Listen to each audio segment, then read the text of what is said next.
Dumelang Baratua and welcome to the archive. What was it like to be in a space that you were meant to be? Coming to Joburg was like, yeah, it's definitely in my books. It's exactly where I'm trying to go. And I had made Cape Town an idol. What is it about Johannesburg that called you? God's plan is always accurate. He knows exactly what he's doing. He's always preparing us for something. Nothing is ever in vain. Where we explore the stories of artists, unpack their journeys, and shine a light on their art.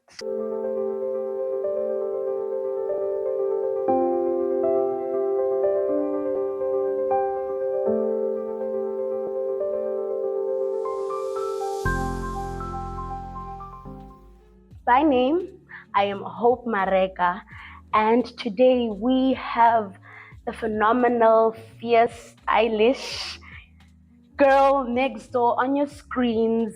If you know her from Adulting, if you know her from 1802, maybe House of Zwide, you know who I'm talking about. We have Sikelelwa Vuyeleni with us today, and I am so excited for this conversation. From a distance, I've seen the incredible woman that she is, and she has many, many gems to share with us. So, welcome to the archive. Thank you for having me, Hove. Hi. Hi. What an intro. But me shaking. But thank you, Mama. Thank you for having me. You look amazing. Like, thank you. Everything. Let's have an OOTD, you know? I promise you look so stunning. This is like giving. She's in New York, front row fashion week, and Vogue just asked her 73 questions. I think you really like me. I think it's going to happen, and you're going to send me the link. Okay, I can take that. It's gonna happen. Okay. Yes. Okay. But what we got today is basically Ifugu, the two, and I've got Converse. I'm not sure if you guys can see it. And the cap is from church. Yes. Actually, it's kind of disciple. Because that's what I'm trying to be. You are already. Literally, you are already. Literally. Yeah. Okay, so here at the archive, we love to call ourselves the home of African artists and entertainers. Mm-hmm. And at home, you're comfortable. The Wi-Fi connects when you get in the door, and you just can go to the fridge and pour the last few sips of the Coke, because omo high. So essentially what I'm saying is I could read your bio. Okay. But we want to know from you, how do you describe yourself, and who is Sikelelwa? Firstly, thank you for saying my name so beautifully. Gosh, the first time you said it, I was like, wow, it just flowed so beautifully. Okay. Sikelelwa, otherwise known as Siks. I think I prefer Siks once I create a rapport, or rather once I introduce myself first, and you are able to say Sikelelwa, I'll immediately, promote you to Siks. So Siks is very carefree, loving, friendly, human, a child of God, a work in progress, a lover of humanity in general. I think a person that's very prone to create a good vibe, a good energy, a light wherever they get into. And I happen to be in the entertainment space doing acting specifically as a profession.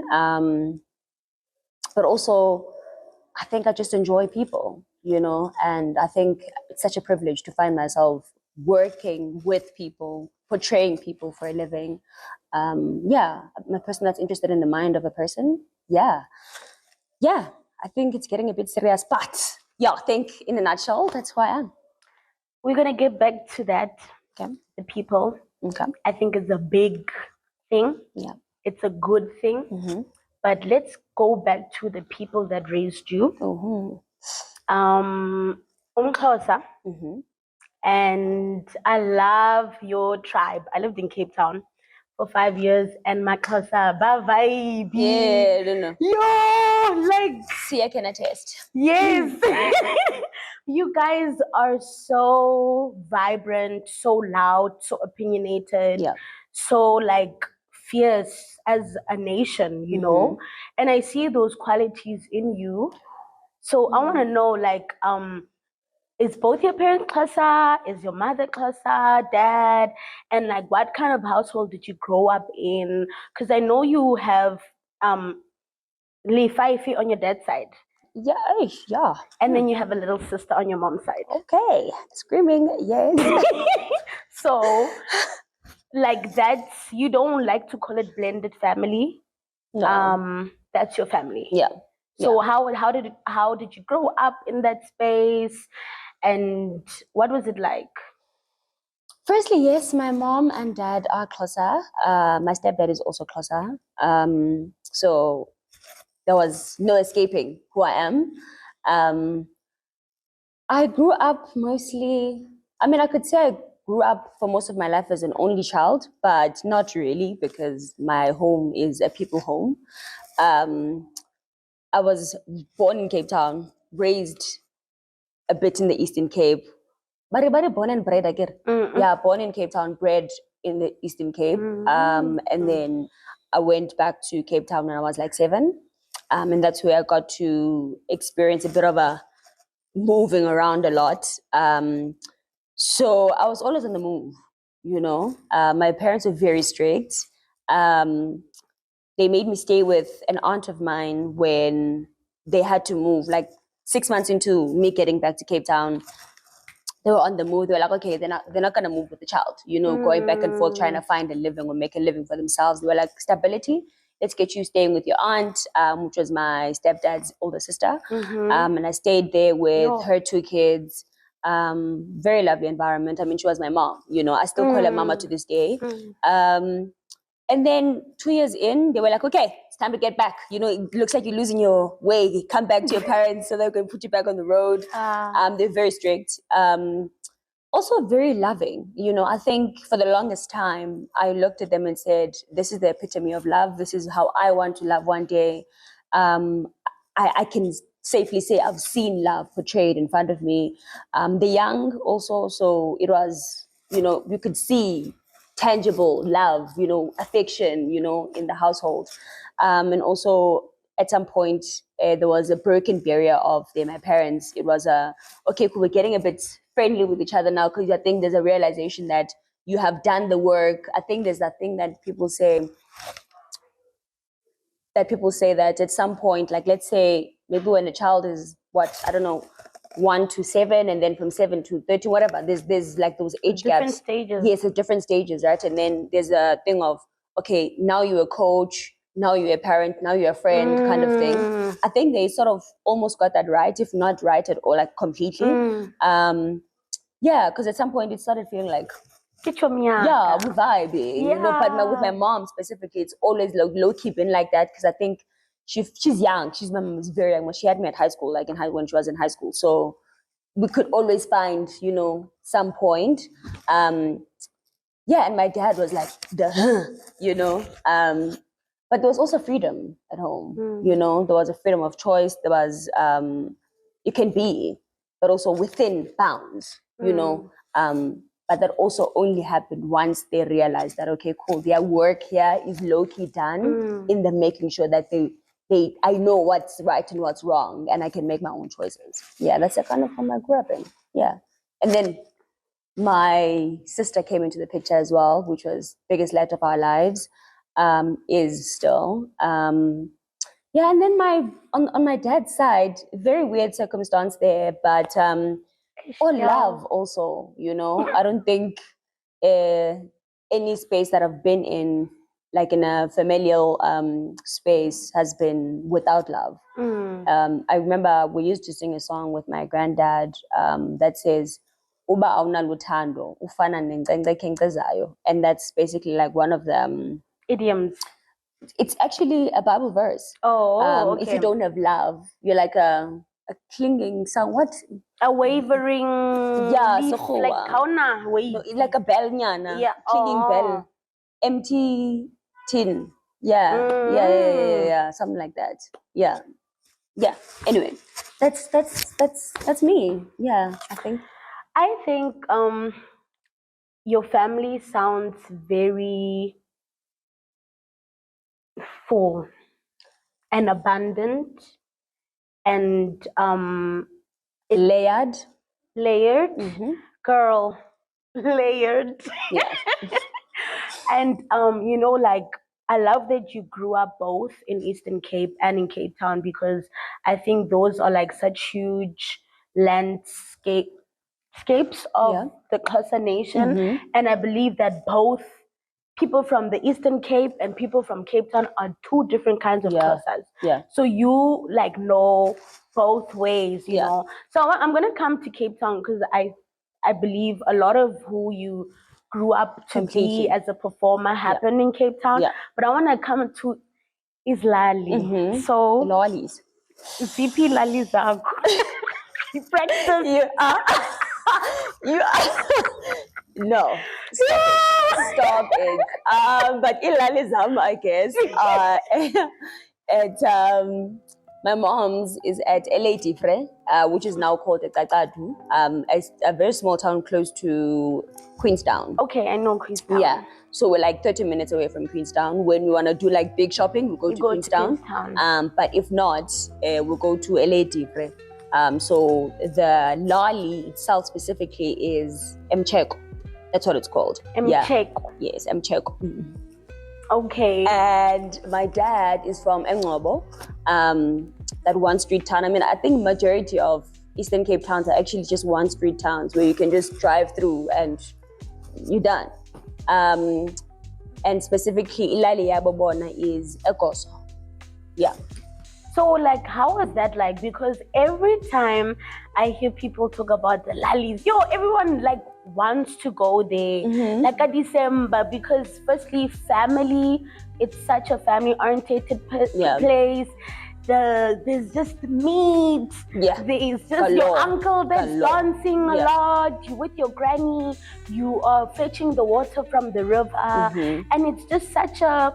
Like for me, I always just tell my friends, like, please take me to the Lalis, bro. Because it's like, I just always wanted to experience this place that there is so allowing of people to express themselves. Yeah.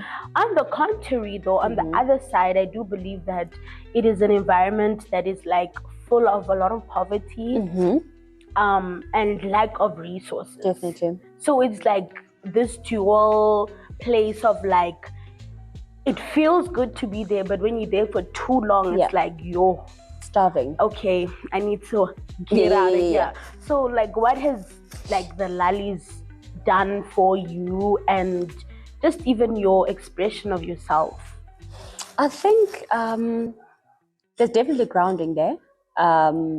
There's been, especially for language. I think it did like a great thing for language for me, specifically in my career as a Xhosa actress. I think I'm one of the handful. I'm not even blowing a horn here, but realistically speaking, where someone speaks is Xhosa and they're believable, especially in the Joburg scene. So that really like laid a proper foundation for me. Even when I got to Cape Town, there's people that went to Xhosa schools, but also still is Xhosa Sabo is like shaky, So I think that did that for me, and it allowed me time with family. I spent time away from my mom because my mom was like continuing to study when I was in the Eastern Cape. With my grandma became my mother. My cousins also, I think, had I not had that time, there'd be relationships that are different right now in my family, or like that I would be relating differently with some of my family members. And I think that was a blessing for me. So that did that for me, grounded me, structured my familial space and the language. Yeah. That's amazing. And then you went to the motherland. Mother city. Such a beautiful city. I just come back from there, and I hadn't been there for 3 years. So it was like, oh my gosh, this place. We're back. The air is fresh. Yeah. The fish. Please Have you don't had do this fish to at Hout Bay, me. dude? Don't do this to me. It's like comes out of the water. And it's on your plate in a bit. Yeah. My people, the colors, the Xhosas, it's just, You know, I feel if you haven't lived in Cape Town, you can never really understand it, because I think there's the tourist Cape Town, and then there's the real Cape Town. You know, Ekapa. Exactly. Yes. So, Cape Town is such an interesting place, and you speak a lot about how you lived in different areas. You lived in Elanga. Yeah, Kwalanga, yes. Yes, Kwalanga. You were even at Esther Rivier. Did you live there, or? Yeah, I lived there. You lived there. Yeah. So it's just, for me, the places that you lived in have so much culture. Yeah. You know. Yeah. I got to live with my friend for like a few weeks, go Kailicha, and I loved it. Because where? What part of Kailicha? Harare. Okay. Okay. Yeah. You were right in there. Like yes. So I think like Cape Town, the places you lived in, Kwalanga, very, very cultured. Yeah. So also, can we talk about the houses? What? They are on top of each other. Can we breathe? Cape Flats, right in. Yeah. Yes, completely. Yeah, it says a lot about where we come from. Exactly, but it also says a lot about how we're so close as Batu Babantu. Yeah. We grew up in each other's faces. Hakuna space, like back door ya ka ke room ya hao. Like literally, it's just, literally. You know, and then you get Esterefir. Is this colored culture? I've been there as well. My friend lived in Bishop Lavis. Yes. And I would go and visit, and it's just culture. You were raised in all these different cultures. Yeah. And I'm not talking about culture as in Xhosa. I'm talking about the way of living. Yes, you get me. So it's so interesting for me that you are now a person that explores and shares people's experiences, and you experience these really great places of culture. Like, how was that like that space? Which was your favorite neighborhood that you lived in? Like, what did you like? Also, like, you went to Afrikaans school where they spoke Ham Afrikaans, and I love that language, first of all.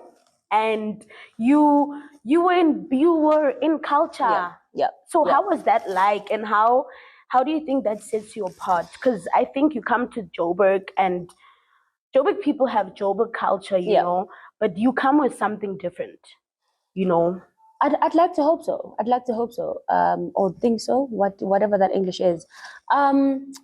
So I think every place came with a different season, right? Also, when you look at your life, I think someone once said that you see God's faithfulness or mercy or grace in retrospect, right? And I think that's what happens when I look back at my life, because my parents just knew when the right time was to move. And just when you were like, had they like taken maybe 3 months nyana, we could have gone astray. You know, when I was in Kwalanga, I was like, I stayed there when I was in grade 5, grade 6, and 7. No, actually, I finished grade 7, gone already. So just when I was getting familiar with the people, it was time to up and leave. But that was also a good time for me to experience the in-between of the economy, you know, where my parents were, they were just making it, they were pushing, you know, and it meant that there's things that we could afford, things we couldn't, but also seeing around me, the kids, how all of us had stepdads, how different the dynamics were. Literally in a block of flats, I think I had like about 8 friends, a mixture between females and boys, and all of us, no one had their biological father with them. And that was for me a very interesting thing now that I look back at it, right? And I was the only one that called their stepdad Dada in all of that group. And the dynamics of those homes also were quite evident. You could see how things were happening. And I think those are very interesting things to keep at the back of your mind. You know, it's some traumatic events, some traumatic bonds as well. They inform how you move in the world as well, right? How you get to see the father figure as well. And then I moved from there to Delft. Delft, we probably stayed there for 2 years as well. Used to travel by train to school, taxi and train, and then moved to a near neighborhood school that was also like Afrikaansish, Kaladish in Bella. That was the 2 years of my high school. That was also a different environment altogether because I'm coming from a multiracial school now into a Kham neighborhood school. And it was, who are you with your English? We think, sure. And I had to make decisions, that defined how the rest of my high school years would be like. Like, I need to know how to speak. I cannot conform to how you guys speak in order to make you guys feel comfortable. That's not okay. Do you feel like I'm not colored? Why must I assume a colored identity in my English speaking kind of thing? Like those were the little things that showed up in how you think you're better because you're yourself sturdy or whatever. You know what I'm saying? Like little things. And it's not to say that when times arose, I did not connect with the people. I had friends, even the people that were Kham and were like, okay, man, do your thing. You know what I'm saying? And I'd also speak because we're here. I think also the moving around helps you adapt to whatever situation you find yourself in. And I think to some degree, it can also be good or bad because it can also mean that you are conforming, you are fitting in, you are trying to find yourself in the space and work, but also it's about gauging when the right time to do that is, right?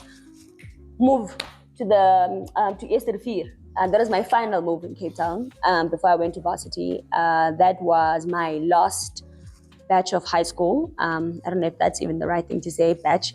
My last years of high school, grade 10 to 12, we moved to Esterfir. I found a school by myself. My parents were at work, they were busy. I think also those are things with the moving around, you get to find your independence. You're able to speak for yourself. I remember I was the one shishilizing on those chairs there, waiting in the waiting lines to speak to the whoever that was in charge. At the school? Yeah. I didn't have any other school to go to. Esterfir was the school that I was going to go to because I don't think I gave the others a chance. I was like, they do drama here. I want to do drama because I was doing drama in my previous school. So I did that and it went well. It was successful. I think I could speak for myself and they were like, okay, cool, let's go, Sure. My parents just probably came in with the last ends of things to just say, okay, cool, sure, we're signing, we're here, whatever, and the experience of the school itself and the area was, I think by then, obviously it's terrifying being in a new space, right? It's having to find yourself, find your clique, find your people. Who are you in the space? How are you defining yourself? Because now you sort of have a chance to start afresh, but also not being inauthentic to who you've been, So it was like always about trying to find the balance of not losing self into this new environment kind of thing. But as you said, culture rich, all of them, it's at some point, you were adapting or dying, It's sink or swim. Are you coming with or are you not, But again, I don't think I ever lost this is who I am. And yes, I am coming into this space as who I am. And I'm coming from this home, this kind of home. These are the kind of parents that raised me. That translates in how I interact with the kids, how I interact with the teachers. And I'm not necessarily involved in all the unnecessary drama of the school because I'm focused to come to school and I need to get the right marks. And that got me in a couple of times in trouble because the kids are like, who do you think you are? Even your own, where they're like, okay, and then this new girl comes and performs well. What's up with you? And to some degree, like there was a point where I sort of let that get to me, but like I was like, okay, you're here to work. And drama also really came through. That was the space for me. That was my formative years in the industry. Like that was the grooming space. That's where I got to see, oh, okay, we got something happening here. We can work with this. So yeah, I think culture, all of it, growing up, moving around, adapting, and becoming who I am, that all of that has shaped me being able to come to Johannesburg as this person that I am, full of like many colors, layered, being able to adapt, having it easy to move to a different city, new city, and This not big finding it city. difficult. Yeah, like hey, it was never a thing for me. Coming to Joburg was like, yeah, it's definitely in my books. It's exactly where I'm trying to go. That's where my industry is thriving. I'm not seeing myself in Cape Town doing anything else, you know. So I think that was informed by the ease of moving around all the years. I was being prepared for this moment. So again, in retrospect, God's plan is always, always accurate. He knows exactly what he's doing. He's always preparing us for something. Nothing is ever in vain. Yeah. Nothing is ever in vain. And then you move to the city of gold. Yo, can I tell you something? Before I loved Cape Town. Okay. Cape Town was my dream. I just knew like where you gonna study in Cape Town. Yeah. I just knew. I didn't even know, but I knew. And I got there and I loved it. So Joburg, like I just didn't want to come here. Yeah. And God had said move. And I disobeyed. Because but God and I had made Cape Town an idol. Real And conversations. because of disobedience, I then went through the wilderness. Number Israelites. And then when I was in the wilderness, when I would dream and I would pray and I would always see gold around me.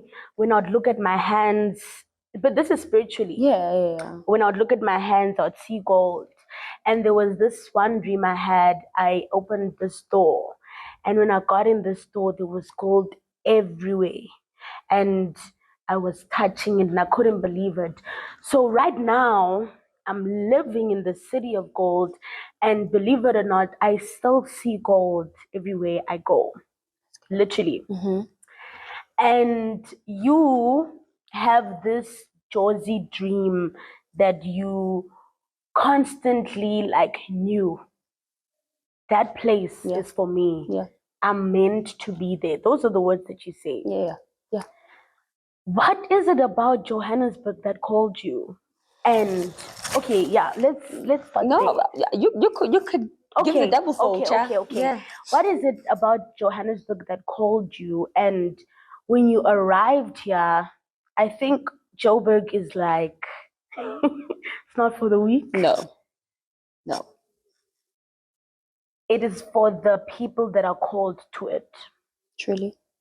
And a lot of people come to this place thinking that they're called to it when they're not. And like me, who had made Cape Town an idol, they make Joburg their idol and they suffer. But there's you who was meant to be here. And what was it like to be in a space that you were meant to be also?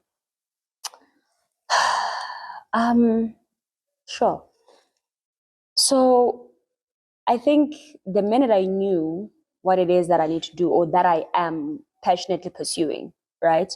And my parents saying, yes, ma'am, you are able to study your art. It's not a thing. A part of me knew that this is not the end game. Cape Town is not the end all be all, because without even stretching it too far or making it deep, I wasn't oblivious to the fact that majority of the things I was watching were not being shot in Cape Town, you know? So I knew if I'm trying to be on television, I need to get out of here. And I had already tasted television because I got my first gig in grade 10. And at that time, I'm like, when I'm like transitioning from matric into first year, because UCT said, we're good. We're trying to have you for this. And I was like, okay, cool, bye. And CPUT accepted me for film. So I did film. At that time, I was like, okay, cool. Everything that I'm doing now is prep for Joburg. You know, that was always my I don't know, my point or my goal, where I'm trying to I'm pushing all my goal down to the goalposts. You know, my balls to the goalpost. That's Joburg is the goalpost. I see everything that's happening now. As a result, at the end of my first year, I was like, this is not working out. I want Joburg.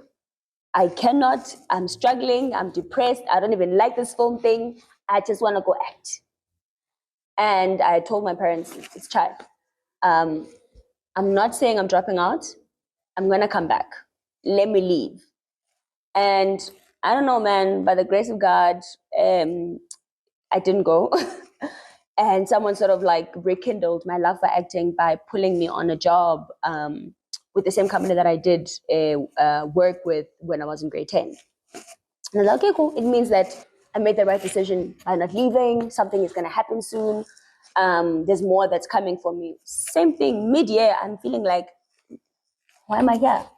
You know, I'm questioning everything. And school cannot stop though, because I did register. I'm here already. So I do need to finish what I started, at least a year. But because I had already knew, I'm not staying. And even in my wanting to leave the first year, I had made connects to say, if there's something in Joburg, please call me, someone. I was on Facebook DMing people, you know. I was a DMer at that time. And it happened that the moment of it being meant to be, on my birthday, the guy, Budusbuda, that I had spoken to, that had said, please finish school first. He put me up on his WhatsApp status to wish me happy birthday, because it was part of his books, you know, technically on his agency kind of thing. And I kept also contact with him to sort of ask about film things because I'm already studying this thing, and I was like, let's keep talking, and then. So he puts me up, and his brother sees this, which was a producer at the time. I think he still is. He's like, who's this? And there's like some girl that I know from Cape Town that's in my books. And cut the story short, it's like, okay, I may want her for something. Sure. And then I forget about this encounter. Life goes on. Sometime in November, he texts me and he's like, hey, there's auditions in Joburg and they want to see you. Same guy. It's that happening. I'm like, I'm finished with school. I'm done for the year. I'm still at res, yes, but pull up. I don't have any obligations this side. I go, luckily, well, by the grace of God, I've got family in Joburg. My aunts, two of my aunts, my dad's sisters are here. So I asked to stay with them while I'm trying to get this conversation going with the auditions. And cut the story short, spent like almost a month in Joburg. Someone had to move out for me at res, and I got the role. It meant you're coming to Joburg. Your long dream, you know, what you've been looking forward to or trying to pursue this whole time, meant I didn't just come, there was a job waiting for me. Because I think my parents were just like freaked out. Are you just gonna, what are you gonna do? You know, who are you gonna contact? But I was like, hey, I don't care. But God said, hold on. There isn't like necessarily you're not just suffering in the waiting. There's something I'm preparing for you. And it happened. Yes, it was a ruthless start or intro into the industry in Joburg. Good for like the most part, because it meant that I was living my dream every day. You know, I was doing what I love every day. I was the happiest. I was a motivational speaker, like on my Facebook, on my Instagram. I was a motivational speaker every day. I had like something to say about what I was doing, you know. So yeah, in that way, Joburg was always meant, you know, and God prepared it for me, and He wanted me to experience it in its fullness before also experiencing the other side of it by saying, "Hey, this is what it is that you came to learn. Here it is on the plate. You got it." But also, if we get baby, nothing is, you know, it doesn't stay like that. There's mountains and valleys, you know, and it ended as a valley, that specific gig. But also after that, I wasn't left desolate, worried, like, oh my God, what am I going to do? I had already made connections. I had already found myself spaces that I could plug into so that I'm not left feeling like and I'm just like, oh my God, I'm alone, you know. And again, as the independent kid I was like raised to be, you're gonna make a plane. Yeah. And God had always had my back, man. My community, the people I find myself in, regardless of the season I'm in, they'll always be good for me. I'm always held down. And again, my parents also, my biggest fighters, people that have always supported me, had my back. I've never felt like, so even coming to a ruthless Joburg, I always knew that I've got home, I've got support, you know. And even though I've got my family here, my aunts, um, there's still the thing of nabazali abanikhathaleleyo abandithandayo that have raised a good child and a strong child, so she can pursue this. This is her dream, and nothing can stop me, you know. And with God on my side, we're good. So what is Joburg? What is We still Joburg? trying to go overseas. Girl, you know what I'm saying? Girl, you already overseas, and we're gonna get to that. I want to tell you about my first encounter with you. Mhm. So in lockdown, Mm. Putmandla in would have these Instagram live auditions, and you got selected through the Instagram live audition. Yeah. I also got selected through the Instagram live audition, and we were put in the same WhatsApp group. Really? Wild. For that show? Okay. What is happening? Sorry, that's so funny for me. So we were in the same. Sorry, yo. This is really funny. I need you to put me on the show, but girl. I'm just so shocked at how specific God is. Yeah. God is so specific. And everybody in my life that is just, there's always a backstory, you know. So, anyways, me and you are on this WhatsApp group for the score. Yeah. Oh, okay. And I just remember, like, prior to that, seeing you constantly post like monologues. Like, you were that girl. I remember following you because you were always posting monologues. And then now, but Mantla would call me Destiny because my Instagram name is Destiny Hope. So it's like Destiny. And I actually remember that. Yeah. So I got the role and I'm like, yes, my big break. Woo! And you got a lead role in, you know, okay, but it was, yes. I had gotten a role, and my agent APM was like, no. They were like, no, we don't want you to do this. Also, because like the pay didn't match, like me moving to Joburg from Bloemfontein. And I'm like, no, dude, this is my big break. What are you saying? Yeah. You should have closed doors on me like that. Be with Sikelelwa. And I had to say no. I had to say no to my big break. And I remember the series coming out, Vulavala, and you are the daughter. And I'm sitting there like, damn, she's living the dream. Yeah, she's right in it. That's so interesting to me, actually. And then a few years later, House of Zwide, and then adulting. And just as adulting closes, 1802, to mark your 10 years of this dream that was meant to be. You come a long way. And how does the 10 years feel? How does it feel like to have gone through those different journeys? Because you were the girl that DM'd, you were the girl that was posting monologues, and now you're the girl that's going to teach the next generation of actors. Telling them that you guys shoot your shot. You see where it gets you. You see, I'm sitting next to Hope here, and she's interviewing me about it. Ma'am, hey, what a journey, bro! Like, what a journey. You know what? We can't just rush through the idea of us living in the same universe somehow in the same space and never this properly happening. Like us being on the same WhatsApp group. What? That's a shock for me. Like it's news. Like you've been in my space. That's wild. And I don't think like we should like just swiftly move to the 10 years. I am still digesting that.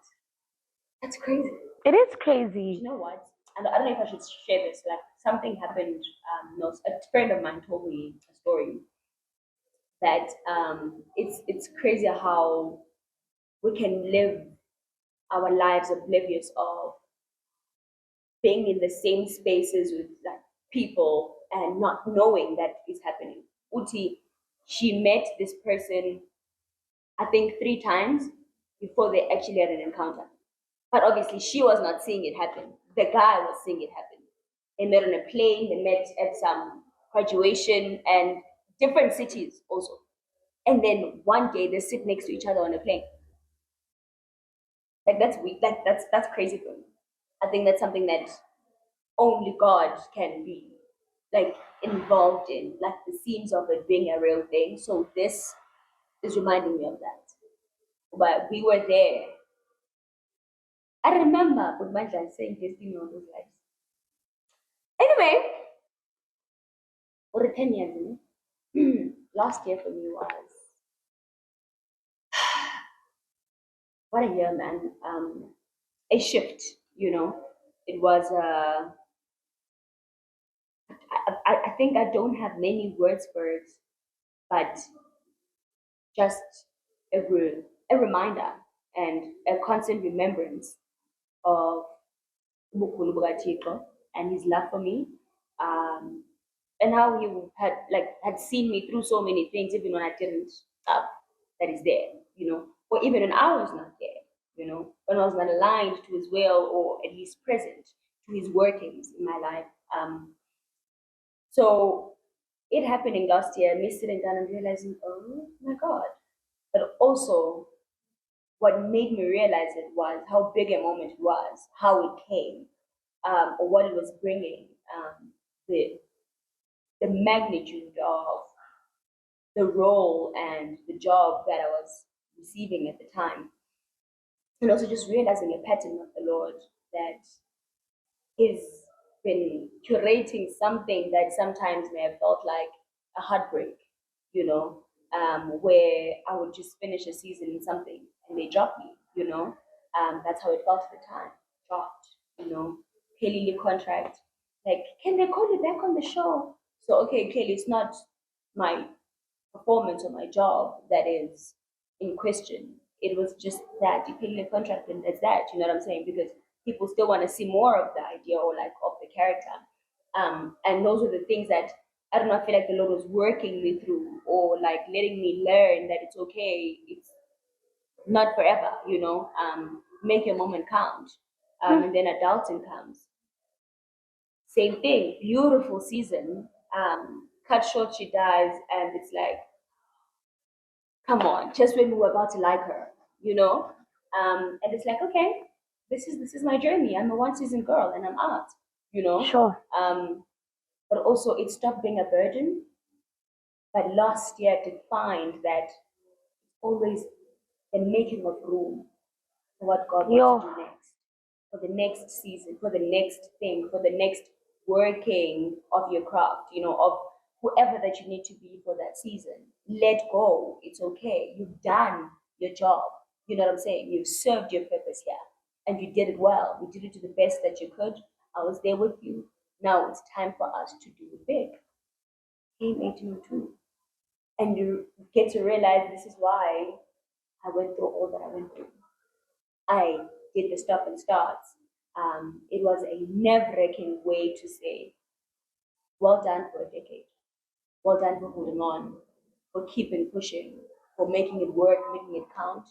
But now also you realize that you are where you are, and there's people that are looking at you, that are seeing you, think you are this person, but they don't know where you come from.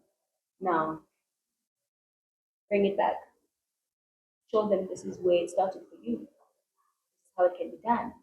This is you giving back. This is you saying thank you to the Lord for working with you. And it's how I need to always remember that I'm a conduit. The journey is not mine. I'm sent. It's a privilege. It's not a right. It's not a job. It's the love of God, literally tangible with me doing what I love.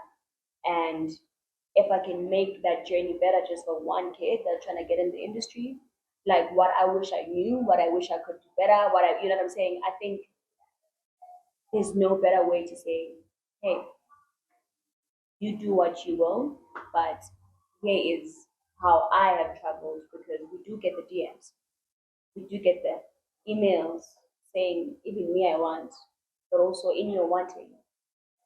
Yeah, be careful. It's not easy, not simple. It's not going to be handed over to you. You don't just become. It's a continuous becoming, you know, and it's a journey. You must be willing to work for it.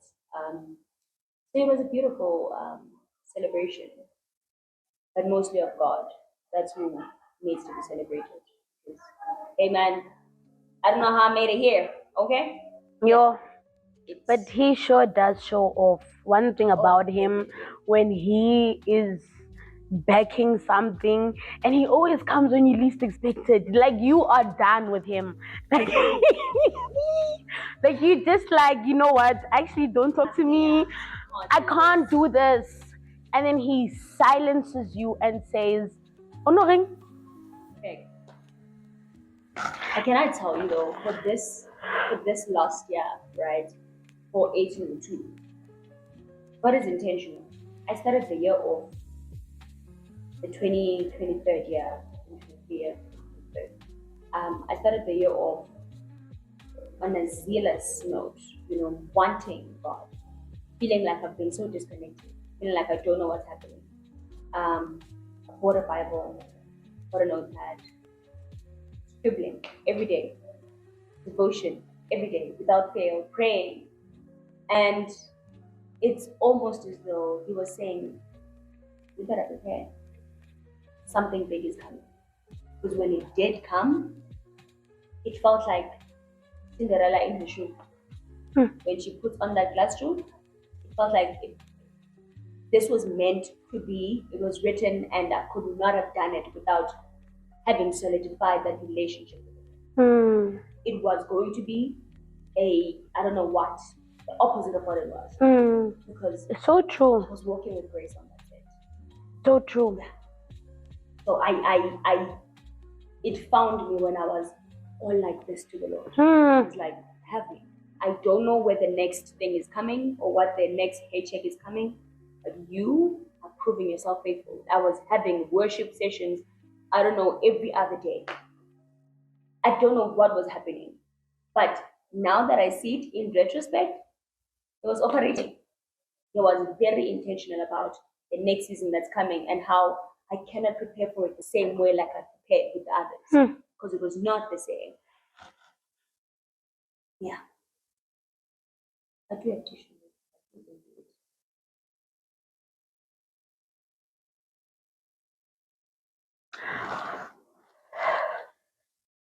So what does it look like? I've seen you in your elements. And you just think, girl, oh girl, you are that girl, hey? And your weight is unalik gravity, you know.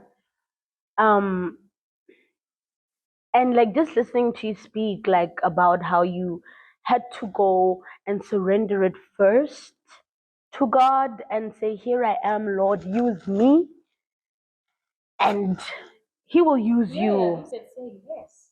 You know what I mean?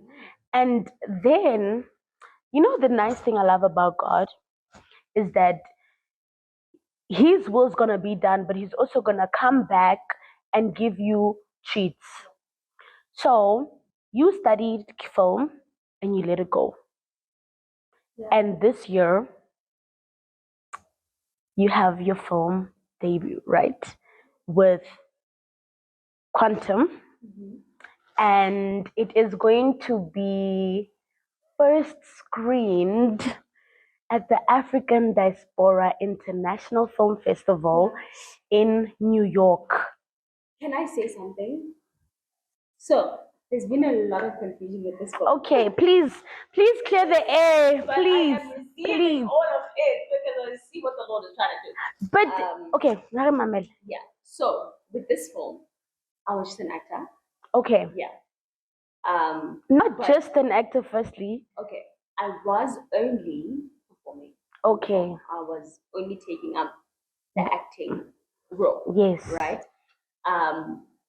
But what is confusing most people is because I've recently shot my short. Okay. My first short. Okay. Right? And it happened back to back, and then the headline of this film, it says Siks' new or Sikelelwa's new film makes it to you. And I'm just like, guys, don't confuse the people. You know, okay. So I did not in any way become more than just an actor in that one. Okay. But by the grace of God, those are the plans for the next one or for what's coming. I'm currently in post for mine. And also, it is my first international debut. That's amazing. So that alone also is something really worth, I think, celebrating. It is like that's huge. I am a film festival baby, and New York, girl, in New York. But I want to come back to your first film. You're a filmmaker. Yeah, it's stressful. Don't even get me started. Yeah, it's not as glamorous as what. It's not.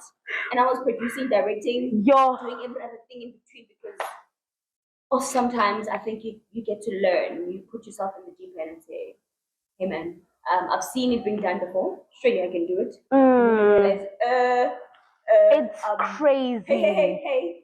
5,000 and I'm mad. Yo, and it's expensive. Oh my gosh.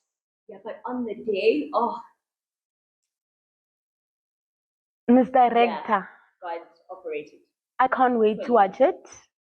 Like, I just know.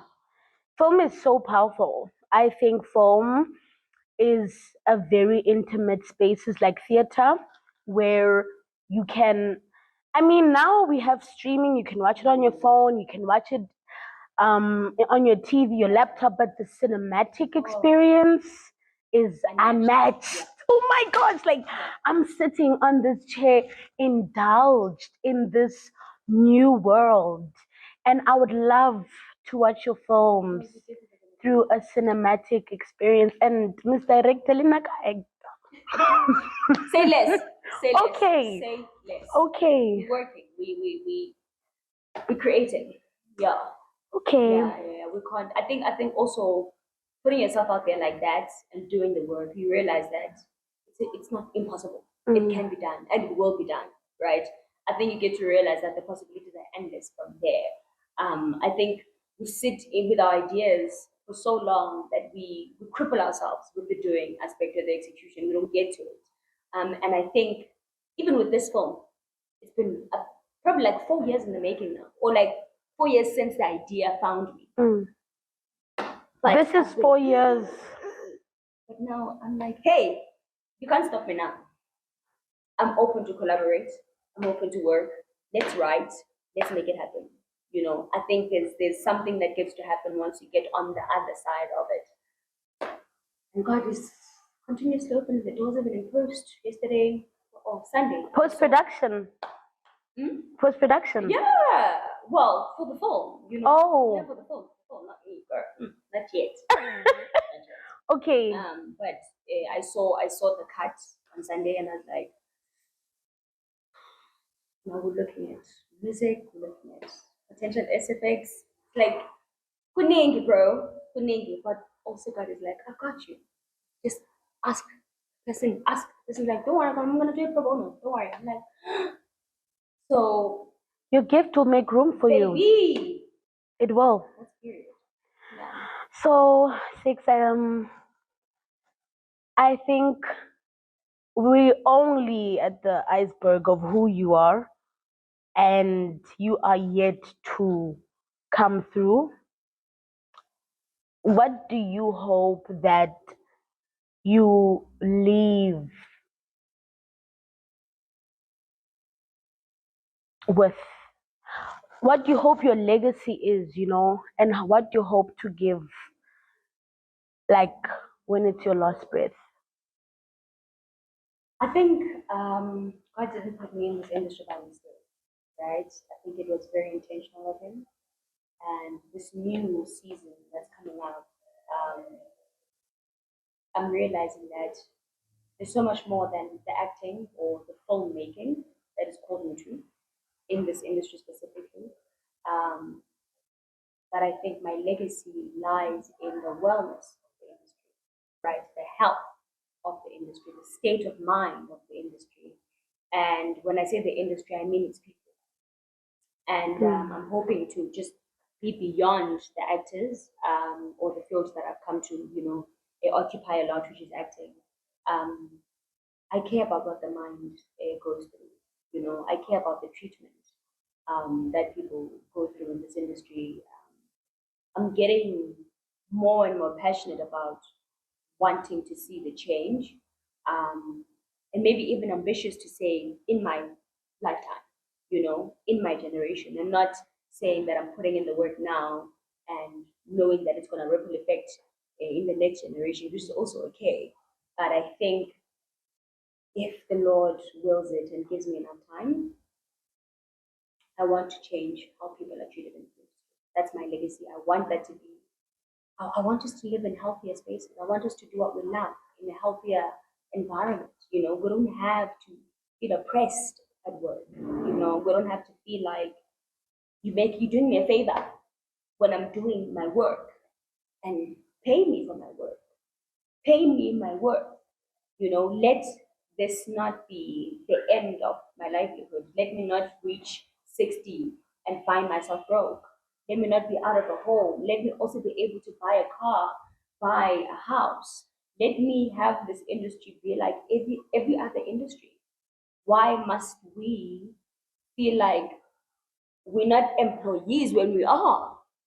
Why are the labor systems not recognizing us as such? I think that's now becoming more and more of a concern for me, because by the lack of that, we're seeing it ripple into so many other things. How we are able to just grab kids just off school and say, hey, please intern here because I'm trying to make sure that you don't get what you're worth, because you are hungry and you want to do this because you love it. Why is my love for my art not being fed? Do you know what I'm saying? I think for me, I am in a space where I want to be independent of the industry, because I know that people like, when you start speaking like this, there are people that are going to hire you are like, "Hey, there's a number." And that's okay, because my career is not controlled by man. Where I am is not controlled by man. God has put me where I am. Yes, destiny help us there. You are there because God wanted you to be there. Had you not, you wouldn't be. So we should be in a space now that's trying to start rallying up together, because the divide and conquer thing, they've done it, it's worked. It cannot continue because we see the results. And as a fearless generation Alpha, Generation Z, whatever, we are very fearless when it comes to many things, but it needs to trickle down into this space as well. We need to stand up for who we are, and what we're doing. Because we work hard, bro. The hours we work are ridiculous. For the kind of treatment we get nowadays. And people are getting into the set with Range Rovers, with Mercs, and not to say, because those people have worked hard, but also there's a balance. You see it when it's not being done right. You see it when it's not being done right. I'm not coming for the car, I'm coming for your heart. Sure. Where are you with your heart? How are you treating people? People have lives, bro. Like, I think especially right now, I'm so riled up. People have families. They've got kids. You see crew. Crew gets there first, leaves last. They've got families that don't see them. And at the end of the month, you're not gonna pay me, Johnny, when I don't even see my child. But I don't get to sit across the table with my woman, with my man, and have a conversation, a simple chat. I can't even sign their report. I can't even sign the letter from school.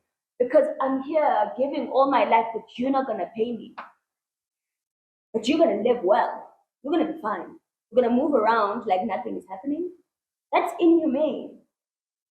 And it's high time that we stop dehumanizing people of the industry when they've done the work. Because it's not like I'm asking you to give me money that I didn't work for. You know what I'm saying? I put in the hours already. So I know this is a long, don't stretch, but my biggest concern right now is the wellness of this industry, the treatment of this industry, the lifelong sustenance of people of the industry. Because I can't even get medical aid, and you're gonna pay me peanuts. The day I fall sick, I'm a laughing stock. You have to be on set. That, and also I can't even afford proper healthcare. When I step in Ebahara, I'm a laughing stock because you saw me on TV and yeah. And also it's also that stigma that needs to also be broken. But that TV thing, it's whack. It's whack. Like you go to the office, you just happen to have access to my office. There shouldn't be a difference there. Because your people don't pay me enough to act like I am not doing a normal job. It's normal. You just haven't see it. Yeah. You know? So it's all of those intricacies that I feel like we need to have more conversations. We need to people are scared to talk.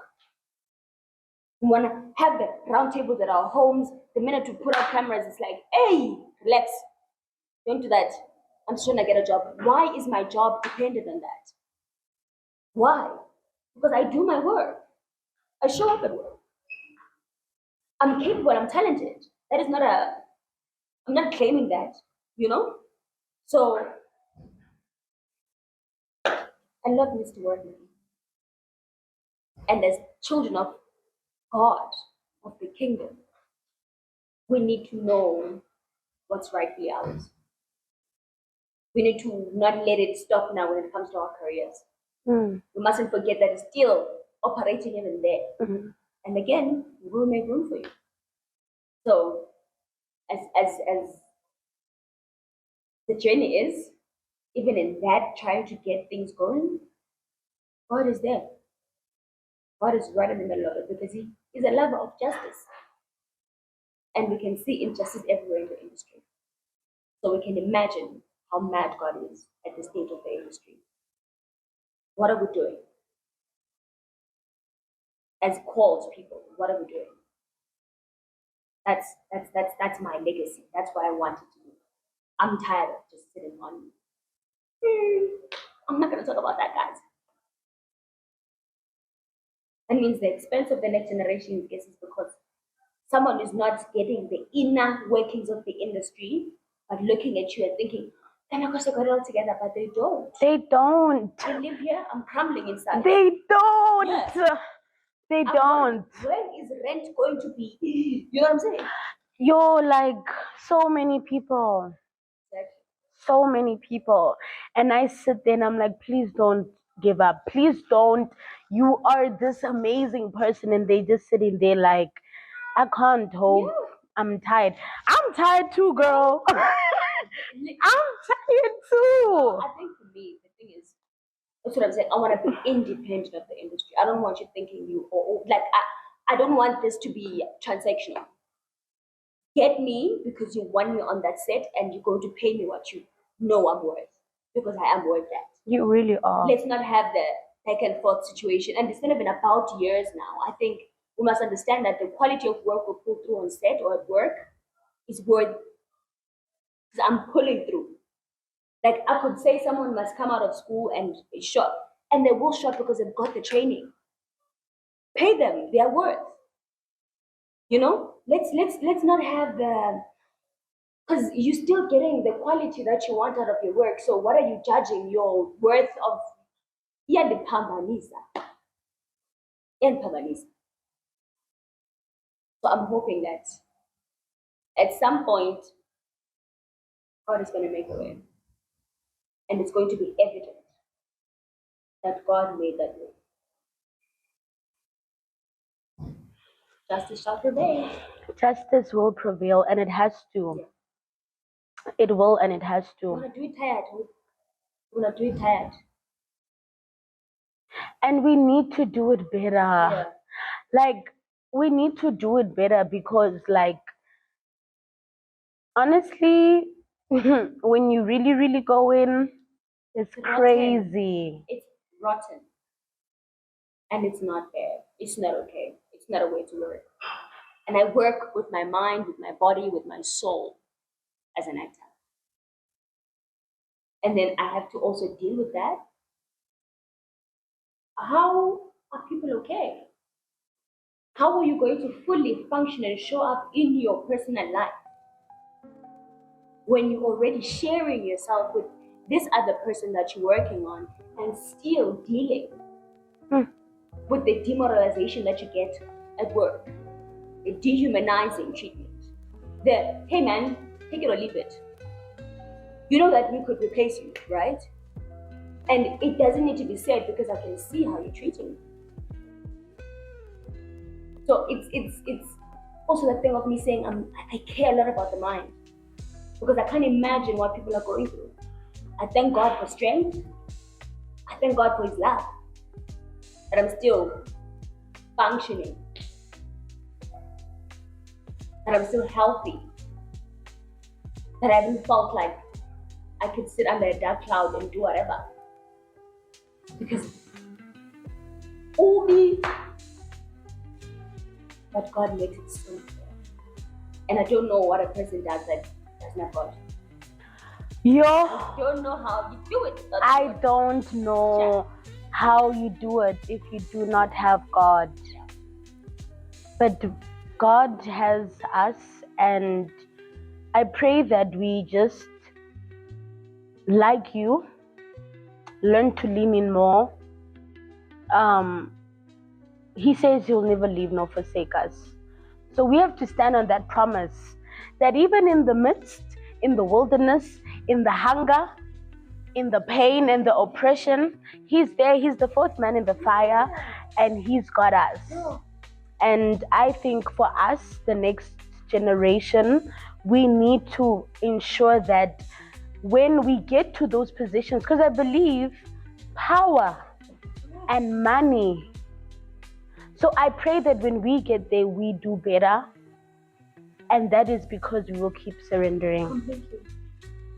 The minute you realize it's not yours, it's God's, you're on the way to the right. And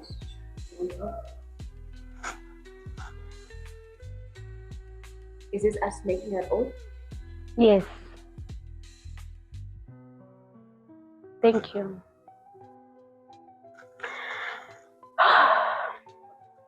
That was Sikelelwa Vuyeleni. Why ever? Right. Okay. Ish. Sikelelwa Vuyeleni. Kijk. No, but yenze hantle. Vuyeleni askisi. Yeah, you askisi. Sikelelwa Vuyeleni. Thank you so much. You are amazing, and thank you for coming to the archive. We do hope that we continue to grow with you and support you in all your endeavors as well. Sisonke. Thank you, beloveds, for joining us on the Archive podcast. My name is Hope Mareka. The Archive podcast is proudly sponsored by Art on Denim, Wild House Entertainment. God bless you.